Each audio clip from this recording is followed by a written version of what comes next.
Ici, notre loi binomiale, elle a pour paramètre n égale à 10 et p égale à 0,25. Donc, on a le même nombre de fois où on reproduit notre expérience de Bernoulli que tout à l'heure.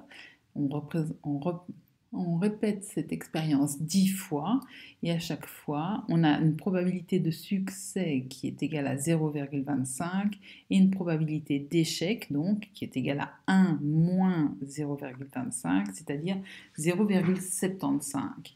Et donc, quand on répète 10 fois cette expérience de Bernoulli, eh bien, en moyenne, on aura une chance de succès qui sera de 2,5, c'est-à-dire entre 2 et 3 succès contre 8 et 7 échecs.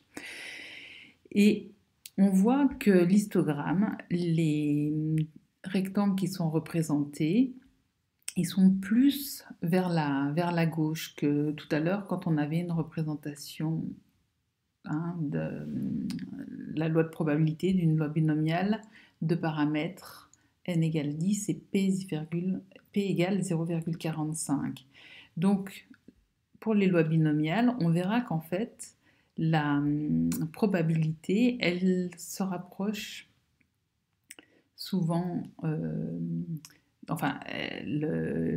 les histogrammes, ils sont proches, les rectangles qui sont les plus hauts, ils sont proches de la valeur de l'espérance. L'espérance, ici, elle est pile poil au milieu. Donc, ça nous dit bien l'espérance, ce qu'on peut s'attendre à obtenir en moyenne comme succès quand on fait quand on répète ce genre d'expérience de Bernoulli. Voilà, alors je te montre ici, comme tout à l'heure, que quand k va être égal à 7, 8, 9, 10, on a des rectangles qui ont des hauteurs qui sont très petites. Donc ici, on a k égale à 1, donc la probabilité d'avoir grand x égale à 1, elle est environ de 0,19. On voit que quand grand x est égal à 2, on a une probabilité d'environ 0,28. On continue comme ça. Grand x, probabilité de grand x égale à 3, elle est environ égale à 0,25, etc. Et donc là, j'augmente. Pour p de grand x égale à 6, on a environ 0,02. Pour 7, c'est encore petit. Pour 8, tu vois, ça fait environ 0,0004. Donc elle est très faible. Pour 9, on a carrément comme si on avait un 3 à la 5e décimale, 0,00003, et encore plus petite pour la probabilité de grand x égale à 10. Là, c'est carrément, alors, 95, c'est proche de 100, donc ici on pourrait dire qu'on a un 1 qui est à la 1, 2, 3, 4, 5, 6e décimale. Donc tu vois, c'est vraiment très petit. Donc voilà pour la représentation, ou si tu préfères l'histogramme, d'une loi binomiale de paramètres n égale à 10 et p égale à 0,25. Dans la vidéo suivante, on va voir ce qui se passe quand on change la valeur de p, ou alors je le fais maintenant, ou elle fait que 4, donc je vais faire maintenant. Donc, plus p diminue, je garde la même valeur pour... je garde n égale à 10. Je ferai dans une autre vidéo ce qui se passe quand on change la valeur de n. Donc, plus p diminue, et plus les rectangles se rapprochent autour de l'espérance. Ici, on a une espérance de 1,1, puisque 10 fois 0,11, ça fait 1,1. Et donc, tu vois, le plus grand rectangle, ici, de ton histogramme, il est aux alentours de ton espérance, 1,1. Et quand on augmente P, la répartition, elle change. On se rapproche encore de 10 fois 0,23 qui nous donne 2,3. On voit que notre répartition des rectangles, elle se rapproche de cette valeur de l'espérance.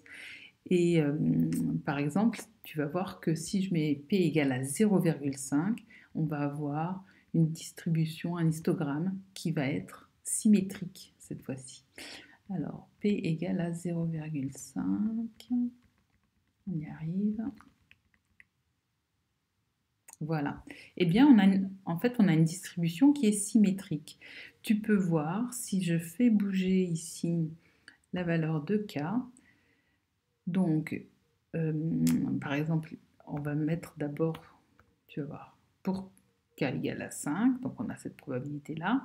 Et si je mets K égale à 4, on obtient ce nombre-là, hein, 0,205. Et tu vas voir que si je mets K égale à 6, on aura le même nombre. On a le même nombre. On a une symétrie par rapport à E de x qui est égal à n fois p. C'est dans le cas où la probabilité est pile égale à 0,5.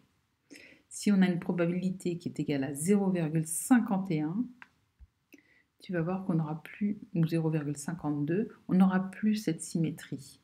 Le rectangle qui est ici n'est pas symétrique, n'a pas la même hauteur que ce rectangle-là. Il ne faut pas changer grand-chose, même avec 0,51, on voit la différence. Quand on a 0,5, on a pile la même hauteur, on a une symétrie par rapport à l'espérance, E de x, qui est égale à 5, et si je fais 0,49 ou 0,48, on n'a plus cette symétrie. Donc voilà, je m'arrête là pour le cas n égale à 10. Je peux te montrer juste ce qui se passe quand j'augmente encore un peu. Allez. Voilà. Pour P égale à 0,8, on a une espérance qui vaut 8 et donc la probabilité la plus grande correspond bien au cas grand X égale à 8. Voilà, voilà, voilà. Je m'arrête là pour l'instant.